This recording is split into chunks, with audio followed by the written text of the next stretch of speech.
Hi guys, welcome back to car garage എന്ന് വന്നിരിക്കുന്നത് Tata ആരിയയുടെ video ആയിട്ടാണ്. ഒരുപാട് കമൻസും കാര്യങ്ങളുണ്ടായിരുന്നു ടാറ്റ ആരിയയുടെ വീഡിയോ എവിടെയെന്ന് വെച്ചിട്ട്. പിന്നെ ഏകദേശം ഒരു ആഴ്ചയായിട്ട് നമ്മളുടെ വ്ളോഗും കാര്യങ്ങളൊക്കെ ഇട്ടിരുന്നില്ല. കാരണം നമ്മുടെ കൊച്ചിൻ്റെ മാമോദീസയായിരുന്നു. അപ്പോൾ അവൾക്ക് ഏകദേശം ഇപ്പോൾ ഒരു 90 ഡേയ്സ് ആയിട്ടുണ്ട്, 90 ദിവസമായിട്ടുണ്ട്. അപ്പോൾ 90 ദിവസത്തിൽ അതിൻ്റെ മാമോദീസയും കാര്യങ്ങളൊക്കെ നടന്നു, പേരിടൽ കാര്യങ്ങളൊക്കെ നടന്നു. സേറ എന്നാണ് പേരിട്ടിരിക്കുന്നത്, പള്ളിയിലിട്ടാണ് പേര് ഗ്രേസ് എന്നാണ്. അപ്പോൾ അങ്ങനെ പേരിടലും ആ ഫംഗ്ഷനും കാര്യങ്ങളൊക്കെ ആയിട്ട് കുറച്ച് ബിസിയും കാര്യങ്ങളൊക്കെ ആയിരുന്നു. അപ്പോൾ അതിനുശേഷം നമ്മൾ ഫസ്റ്റ് വന്നിരിക്കുന്ന വീഡിയോ ടാറ്റ ആരിയയുടെ വീഡിയോ ആണ്. എല്ലാവരും ചോദിക്കുന്ന വീഡിയോ ആണ്. അപ്പോൾ ടാറ്റ ആരിയ ഞങ്ങളെ സംബന്ധിച്ച് ഞങ്ങൾ ഏറ്റവും ഇഷ്ടപ്പെട്ട് വാങ്ങിയൊരു വാഹനം തന്നെയാണ്. ഒരുപാട് ആൾക്കാർക്ക് ടാറ്റയുടെ വാഹനങ്ങൾ അത്രയ്ക്ക് അങ്ങനെ ഇഷ്ടമല്ല. കാരണം ഒരുപാട് കമൻസ് ടാറ്റ ആരിയയുടെ മുന്നത്തെ വീഡിയോസും കാര്യങ്ങളൊക്കെ ഇടുമ്പോൾ നമ്മൾക്ക് റിപ്ലൈ വന്നിട്ടുണ്ട്. പക്ഷേ എന്നെ സംബന്ധിച്ചിടത്തോളം ഇപ്പോൾ നിങ്ങൾ കാണുന്ന വിഷ്വലും കാര്യങ്ങളൊക്കെ ടാറ്റ ആരിയും കൊണ്ട് ഞങ്ങൾ കറങ്ങിയിട്ടുള്ള സ്ഥലങ്ങളാണ്. ഗുജറാത്ത്, ഗോവ, അതേപോലെ തന്നെ മുർദേശ്വർ ടെമ്പിൾ, അങ്ങനെ ഒരുപാട് സ്ഥലങ്ങൾ നമ്മൾ ആ ഒരു വണ്ടിയും കൊണ്ട് കറങ്ങിയിട്ടൊക്കെ ഉണ്ട്. പക്ഷേ ഇതുവരെ നമ്മളെ വഴിയിലേക്ക് കിടത്തിയോ അങ്ങനെ ഒരു ഇഷ്യൂസോ കാര്യങ്ങളോ ഒന്നും ഉണ്ടായിട്ടില്ല.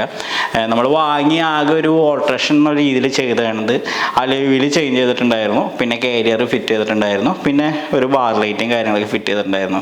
വേറൊരു ഓൾട്രേഷൻ കാര്യങ്ങളൊന്നും അങ്ങനെ ചെയ്തിട്ടില്ല. ബാക്കിലെ ബമ്പറിൻ്റെയും അതുപോലെ തന്നെ ഫ്രണ്ടിലെ ബമ്പറിൻ്റെയൊക്കെ ചെറിയ പെയിൻറ്റിങ് ടച്ചപ്പുകളും, അതേപോലെ തന്നെ ബാക്കിലെ ബമ്പറിൻ്റെ ചെറിയൊരു ഓൾട്രേഷൻ കാര്യങ്ങളൊക്കെയാണ് ആകെ ആ ഒരു വണ്ടിക്ക് ഞങ്ങൾ ചെയ്തിട്ടുണ്ടായിരുന്നുള്ളൂ.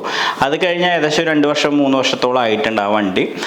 അതിപ്പോൾ കഴിഞ്ഞ് ഇപ്പോൾ നമ്മൾ തീരുമാനിച്ച ആ വണ്ടി ഫുള്ളായിട്ട് തന്നെ പെയിൻറ്റിങ് ചെയ്യുക, ഫുള്ളായിട്ട് തന്നെ റീസ്റ്റോർ ചെയ്തെടുക്കാമെന്ന് വിചാരിച്ചു. സീറ്റ് വർക്കും അതേപോലെ തന്നെ ഇൻറ്റീരിയർ വർക്കും ഡാമ്പിങ് അങ്ങനെ ഉള്ള വർക്കുകളും, അതുപോലെ പെയിൻറ്റിങ് വർക്കുകളും, പിന്നെ ചെറിയ ബാക്ക് ബമ്പറിന്മേൽ ചെറിയ ഓൾട്രേഷനും, പിന്നെ ഹെഡ്ലൈറ്റും കാര്യങ്ങളൊക്കെ പുതിയതാക്കുക, അങ്ങനെയൊക്കെയുള്ള ഒരുപാട് വർക്കുകളൊക്കെ ഞങ്ങൾ ചെയ്യാമെന്ന് വിചാരിച്ചു. അങ്ങനെ ആ വണ്ടി ഫുള്ളായിട്ട് തന്നെ വർക്കും കാര്യങ്ങളൊക്കെ കംപ്ലീറ്റ് ആയിട്ടുണ്ട്. അപ്പോൾ അതിൻ്റെ ഒരു ഫസ്റ്റ് എപ്പിസോഡ് വീഡിയോ ആണിത്. സെക്കൻഡ് എപ്പിസോഡിൽ ഫുൾ ഡീറ്റെയിൽ ആയിട്ട് എന്തൊക്കെ ചെയ്തിട്ടുണ്ട്, എത്ര എമൗണ്ട് ആയെന്നൊക്കെ ഉള്ള കാര്യങ്ങൾ സെക്കൻഡ് എപ്പിസോഡിൽ പറയാം. അപ്പോൾ ഫസ്റ്റ് എപ്പിസോഡ് വീഡിയോ ആണ്. അപ്പോൾ നമുക്ക് വീഡിയോയിലേക്ക് പോവാം. ആര്യയിൽ പിന്നീട് നമ്മൾ ചെയ്തിട്ടുള്ള ഒരു മെയിനായിട്ടുള്ള ഒരു ഓൾട്രേഷൻ എന്നാണ് സ്പെയർ വീല് സെറ്റ് ചെയ്യുന്നത്. ബാക്കിൽ ഡിക്കിയുമ്പോൾ വരുന്ന രീതിയിലുള്ള സ്പെയർ വീല് നമ്മൾ അതിൻ്റെ ഇടയ്ക്ക് ഈ ഒരു കറക്കം കാര്യങ്ങളൊക്കെ കഴിഞ്ഞ് വന്ന് കുറച്ച് നാൾ മുമ്പ് ഏകദേശം ഒരു 10 മാസം മുമ്പ് തോന്നുന്നുണ്ട്, അതിൻ്റെ വീഡിയോസും കാര്യങ്ങളൊക്കെ ഞാൻ ഇട്ടിരുന്നു. സ്പെയർ വീലും കാര്യങ്ങളൊക്കെ ബാക്കിൽ ഡിക്കിയുമ്പോൾ വരുന്ന രീതിയിലൊക്കെ സെറ്റിങ് കാര്യങ്ങളൊക്കെ ചെയ്തു. പിന്നീട് അങ്ങനെ കുറേ നാളത്തേക്ക് നമ്മൾ വണ്ടി വർക്കും കാര്യങ്ങളൊന്നും ചെയ്തില്ല. ആ ഒരു രീതിയിൽ തന്നെ എല്ലാവർക്കും വണ്ടി കാണാനും വലിയ കുഴപ്പം കാര്യങ്ങളൊന്നും ഇല്ല, ആ രീതിയിൽ തന്നെ കൊണ്ടുനടന്നു. പിന്നെ അവിടെയൊക്കെ ചെറിയ ചെറിയ സ്ക്രാച്ചസും കാര്യങ്ങളൊക്കെ ഉണ്ടായിരുന്നു. പിന്നെ സിൽവറാണ് കളർ. ആ സിൽവർ കളറിനോട് അത്രയ്ക്ക് ഞങ്ങൾക്ക് അങ്ങോട്ട് യോജിപ്പ് ഉണ്ടായിരുന്നില്ല. അപ്പോൾ പിന്നെ ഞങ്ങൾ തീരുമാനിച്ചു എന്തായാലും ഓൾട്രേഷൻ കാര്യങ്ങളൊക്കെ ചെയ്യാം, ഒരു കളർ സെലക്ട് ചെയ്യാം. അപ്പോൾ അത് വണ്ടി ഫുള്ളായിട്ട് തന്നെ അടിക്കാം. അതേപോലെ തന്നെ സീറ്റ് വർക്ക് കാര്യം ചെയ്യുമ്പോൾ എല്ലാം കൂടി ചെയ്യണം, അല്ലാണ്ട് ഒരു വർക്ക് മാത്രമായിട്ട് ചെയ്തിട്ട് പൂർത്തീകരിക്കുന്ന ഒരു പരിപാടിയില്ല. ചെയ്യുമ്പോൾ എല്ലാം ചെയ്യാമെന്നുള്ള രീതിയിൽ മുന്നത്തെ ഇരട്ടിയുടെ വീഡിയോസ് നിങ്ങൾ കണ്ടിരിക്കും. ചെയ്തപ്പോൾ എല്ലാം ചെയ്തു, ഇല്ലെങ്കിൽ ഒന്നും ചെയ്യില്ല രീതിയാണ്. ഓക്കെ, അപ്പോൾ അങ്ങനെ ഞങ്ങൾ വണ്ടി ഫുൾ പെയിൻറ്റിങ്ങിന് വേണ്ടിയിട്ട് കയറ്റി. ഫുൾ പെയിൻറ്റിങ്ങിന് വേണ്ടി കയറ്റുമ്പോൾ തന്നെ ഞങ്ങൾക്ക് ഒരു ചെറിയ വ്യത്യാസങ്ങൾ കാര്യങ്ങളൊക്കെ വണ്ടിയുമ്പോൾ വരുത്തണമെന്ന് നല്ലൊരു ആഗ്രഹം ഉണ്ടായിരുന്നു. അങ്ങനെ ഫെൻഡറുമ്പോൾ ചെറിയ ഓൾട്രേഷൻ കാര്യങ്ങൾ ചെയ്തു, ബോണറ്റുമ്പോൾ ചെറിയ ഓൾട്രേഷൻ കാര്യങ്ങളൊക്കെ ചെയ്തു, ബാക്കിലെ ബമ്പറുമ്പോൾ ഓൾട്രേഷൻ കാര്യങ്ങളൊക്കെ ചെയ്തു. എന്നാൽ ഇത് ലീഗലായിട്ടുള്ള ഓൾട്രേഷനാണ്.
നമ്മുടെ ഫോർച്യൂണറിന് പറഞ്ഞ ബാക്കിലെ ബമ്പർ, ഫോർച്യൂണർ ലെജൻഡർ എന്ന് പറഞ്ഞ ബാക്ക് ബമ്പർ നിങ്ങളെല്ലാവരും കണ്ടിരിക്കും.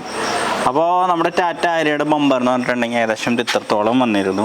പിന്നെ അതൊരു ഫ്ലാറ്റ് ആയിട്ടുള്ള ബമ്പറായിരുന്നു, കട്ടിങ് കാര്യങ്ങളൊന്നും അങ്ങനെ ഇല്ല, പ്ലെയിൻ ആയിട്ട് കിടക്കാവുന്ന രീതിയിലുള്ള ഒരു ബമ്പറും കാര്യങ്ങളൊക്കെ ആയിരുന്നു. അപ്പോൾ അതിൽ നിന്ന് ചേഞ്ച് ചെയ്തിട്ട് ഞങ്ങൾ ബാക്കിൽ ഫോർച്യൂണറിൻ്റെ ലെജൻഡിൻ്റെ ബമ്പർ വാങ്ങിയിട്ട് പകുതി കട്ട് ചെയ്തെടുത്തിട്ട് നമ്മൾ ഈ ഒരു ബമ്പറിലേക്ക് ആഡ് ചെയ്തു കേട്ടോ. എക്സോസ്റ്റും കാര്യങ്ങളൊക്കെ താഴെന്ന രീതിയിലുള്ള, അതായത് താഴെ രീതിയിൽ നിന്നാണ് കണ്ടിരുന്നത്. അപ്പോൾ അതിൽ നിന്ന് വ്യത്യാസമായിട്ട് നമ്മൾ എക്സോസ്റ്റ് കാണാവുന്ന രീതിയിൽ ആ ബമ്പറും കാര്യങ്ങളൊക്കെ സെറ്റ് ചെയ്തു. ഈ ഒരു രീതിയിൽ ആക്കി നിർത്തണ്. ഇനിയിപ്പോൾ ഇവിടെ നമ്മൾക്ക് ഇപ്പോൾ ഫോർച്യൂണറിൻ്റെ റിഫ്ലക്ടറും കാര്യങ്ങളൊക്കെ ഇവിടെ ആഡ് ചെയ്തിട്ടുണ്ട്. പിന്നെ ഇവിടെയും ഒരു ഭാഗം വരുന്നുണ്ട് കേട്ടോ. അപ്പോൾ അതിൻ്റെ സെറ്റിങ് കാര്യങ്ങളൊക്കെ നടന്നുകൊണ്ടിരിക്കുകയാണ് ഇവിടെ. ടാറ്റ ആരിയ നമ്മൾ വർക്ക് സ്റ്റാർട്ട് ചെയ്യുമ്പോൾ നമ്മളുടെ കാർജേജ് V2-ലാണ് ഇതിൻ്റെ ഫുൾ വർക്കും കാര്യങ്ങളൊക്കെ അത് ചെയ്തുകൊണ്ടിരിക്കുകയാണതും ഇപ്പോൾ അത് ഫൈനൽ ആയിക്കൊണ്ടിരിക്കുകയാണതും. അപ്പോൾ ഇവിടെ നമ്മുടെ ഗ്യാരേജിൽ വണ്ടികൾ ഒരുപാട് ഉണ്ടായിരുന്നു. 10-30 വണ്ടിയോളം ലോഡുള്ള സമയത്താണ് നമ്മൾ ഈ ഒരു വണ്ടി വർക്കിനായിട്ട് കയറ്റണത്. അതുകൊണ്ട് തന്നെ ഇത് ഏകദേശം 6 മാസം സമയം എടുത്തു നമ്മൾക്ക് പണിത്, അതായത് ഈ ഒരു വണ്ടി ഈ ഒരു സ്റ്റേജ് വരെ ആക്കാൻ വേണ്ടിയിട്ട്. വേറെ ഒന്നല്ല, മറ്റുള്ള വാഹനങ്ങൾ നമ്മുടെ ഗ്യാരേജിലേക്ക് വരുമ്പോൾ അതിന് പ്രയോറിറ്റി കൂടുതൽ കൊടുക്കണം. എൻ്റെ ഒരു വണ്ടി എർട്ടിക നമ്മുടെ കാർജേജ് V1-ലാണ് ചെയ്തത്. പക്ഷേ നമ്മൾ ഓവർ ടൈം കാര്യങ്ങളൊക്കെ നൈറ്റൊക്കെ ഇട്ട് നമ്മൾ പണിക്കാരെ വെച്ചിട്ടാണ് ചെയ്തത്, പണിക്കാരുണ്ടായിരുന്നു നമുക്ക്. പക്ഷേ ഈ ഒരു വണ്ടി ഫുള്ളായിട്ട് ചെയ്തത് നമ്മുടെ അനിയനാണ് ഫുള്ളായിട്ട് വർക്ക് ചെയ്തത്. അതായത് പെയിൻറ്റിങ്, ബോഡി ഷേപ്പിങ് കാര്യങ്ങളെല്ലാം ചെയ്ത് അവൻ തന്നെയാണ്. ഒരാളാണ് ഈ ഒരു വണ്ടി ഫുള്ളും ഇത്രത്തോളം ആക്കാൻ വേണ്ടിയിട്ട് പ്രയത്നിച്ചത്. അതുകൊണ്ട് തന്നെ അത്രയും സമയം വേണ്ടി വന്നത് ഫുൾ വർക്ക് ചെയ്യാനായിട്ട്. പിന്നത്തെ കാര്യം എന്ന് വെച്ചിട്ടുണ്ടെങ്കിൽ ഈ ഒരു കളർ സെലക്ട് ചെയ്ത് നമ്മൾ, അതേപോലെ ഈ ഒരു ബാക്ക് ബമ്പറും കാര്യങ്ങളൊക്കെ നമ്മൾ അറിയാം, ടാറ്റയുടെ ബമ്പറും കാര്യങ്ങളൊക്കെ അങ്ങോട്ട് ഒഴുക്കുമട്ടാണ്, ഒരു റൗണ്ട് ഷേപ്പും കാര്യങ്ങളൊക്കെയാണ്. അതുകൊണ്ട് തന്നെ ബമ്പറൊക്കെ ചെറിയ ചേഞ്ചും കാര്യങ്ങളൊക്കെ വരുത്തണം നിർബന്ധമായിരുന്നു. ബമ്പർ ചേഞ്ച് ചെയ്തു. ഇനിയും ഒരുപാട് വർക്കുകളും കാര്യങ്ങളൊക്കെ, സ്പോയിലറും കാര്യങ്ങളൊക്കെ ആഡ് ചെയ്യാനുണ്ട്. പക്ഷേ അത് നമുക്കിപ്പോൾ RTO പെർമിഷൻ കാര്യങ്ങൾ, ഇപ്പോൾ നമ്മൾ കളർ ചേഞ്ച് ചെയ്തതിൻ്റെ RTO പെർമിഷൻ കാര്യങ്ങളൊക്കെ കിട്ടിയതിന് ശേഷം ലീഗലായിട്ടുള്ള ആക്സറീസ് ചെയ്യുന്നുണ്ട്. ബാക്ക് നമ്മൾ വീൽ ആഡ് ചെയ്യുന്നുണ്ട്, ഫ്രണ്ട് ഇൻടേക്ക് ചെയ്യുന്നുണ്ട്. അങ്ങനെയുള്ള കാര്യങ്ങളൊക്കെ നമ്മൾ കളർ ചേഞ്ചിങ്ങിൻ്റെ അപ്രൂവൽ കിട്ടിയതിന് ശേഷമാണ് ചെയ്യാനായിട്ട് ഉദ്ദേശിച്ചിരിക്കുന്നത്.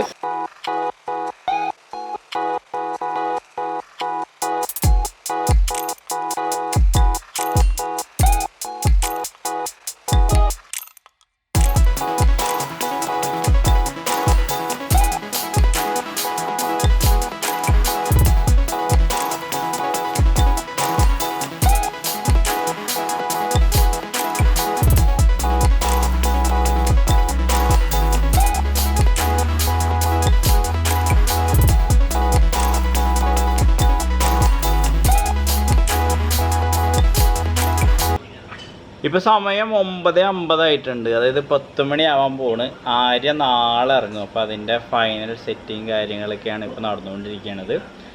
ഇനിയിപ്പോൾ നമ്മൾക്ക് കാലിബർ റെഡും കാര്യങ്ങളൊക്കെ അടിക്കാനുണ്ട്. അലോയിൽ ഓൾറെഡി പെയിൻറ്റിങ് കാര്യങ്ങളെല്ലാം കഴിഞ്ഞിട്ടുണ്ട്. ഒരു പിയാനോ ഫിനിഷിങ്ങിലായിട്ടുള്ള അലോയ്സ് ആയിരുന്നു. അലോയ്സ് ചെയ്തിട്ട് കംപ്ലീറ്റ് ചെയ്തിട്ടുണ്ട്. അതേപോലെ തന്നെ കാലിബർ അടിക്കണം, ഫ്രണ്ട് ലൈനിങ് സെറ്റ് ചെയ്യണം. വെതർ സ്ട്രിപ്പ് നമ്മൾ ഓർഡർ ചെയ്തിട്ട് എത്തിയിട്ടില്ല. പക്ഷേ ഇപ്പോൾ ഓൾറെഡി പഴയത് നമ്മളിപ്പോൾ തൽക്കാലം വെച്ചിട്ടുണ്ട്. ബാക്കിൽ ഒരെണ്ണം നമ്മൾ കണ്ടോ അവിടെ വെച്ചിട്ടില്ല, കാരണം ആ സാധനം കിട്ടാൻ കുറച്ച് ബുദ്ധിമുട്ട്. പിന്നെ ഒരു വെതർ സ്ട്രിപ്പിന് ഏകദേശം ഒരു 3500 രൂപ വരുന്നുണ്ട്. കൂടുതൽ ഓർഡർ ചെയ്തിട്ടുണ്ട്, സാധനം വരും, സെറ്റ് ചെയ്യാം നമുക്ക് ആ സമയത്ത്. ഓക്കെ, അപ്പോൾ ഇന്ന് ഫൈനൽ കഴിയും. നാളെ ഈ ഒരു വണ്ടി പുറത്തിറങ്ങും കേട്ടോ. അപ്പോൾ അതിൻ്റെ ഒരു എക്സൈറ്റ്മെൻറ്റിലാണ്. നമ്മുടെ അലോയിൽ നിങ്ങൾ നേരത്തെ മുന്നേ കണ്ടിരിക്കും. മുന്നേ നമ്മുടെ വണ്ടിയും ഉണ്ടായിരുന്ന അലോയിൽ ഇതേ ഒരു ടൈപ്പ് അലോയിലായിരുന്നു. അപ്പോൾ ആ അലോയിൽ തന്നെയാണ് നമ്മൾ ഫുള്ളായിട്ട് തന്നെ പിയാനോ ഫിനിഷിങ്ങിലേക്ക് എത്തിച്ചിട്ടുണ്ട് കേട്ടോ. ഈ ഒരു ഫിനിഷിങ് ആയിട്ട് ഇതിന് സെറ്റ് ചെയ്യുമ്പോൾ എങ്ങനെ മാച്ച് ചെയ്യണമെന്നൊക്കെ നമുക്ക് നോക്കാം.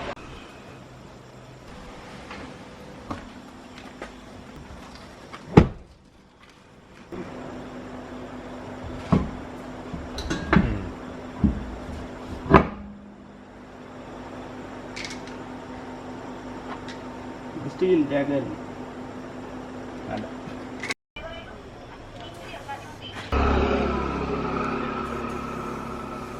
ഇനിയിപ്പോൾ 4-5 മണിക്ക് നമുക്ക് ഇതിൻ്റെ ഫൈനൽ ഷോട്ടും കാര്യങ്ങളൊക്കെ ഫുള്ളായിട്ട് തന്നെ കാണാം കേട്ടോ.